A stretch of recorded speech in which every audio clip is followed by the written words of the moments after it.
அமேசானில் iPhone order செய்தவருக்கு ஐபோனுக்கு பதிலாக குழந்தைகளுக்கான பாடி வாஷ் வந்த சம்பவம் அதிர்ச்சியை ஏற்படுத்தியுள்ளது. சென்னை குரோம்பேட்டை அடுத்த ஜமீன் ராயப்பேட்டை பிள்ளையார் கோவில் தெருவை சேர்ந்தவர் சுரேந்தர்.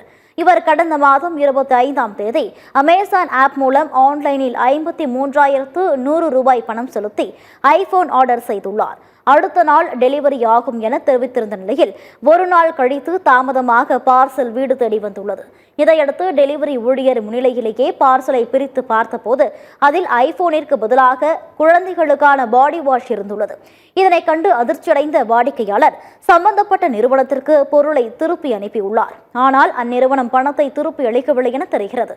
இதனால் மிகுந்த மன உளைச்சலுக்கு ஆளான சுரேந்தர் கடந்த 6ஆம் தேதி சிட்லப்பாக்கம் காவல் நிலையத்தில் புகார் அளித்துள்ளார்.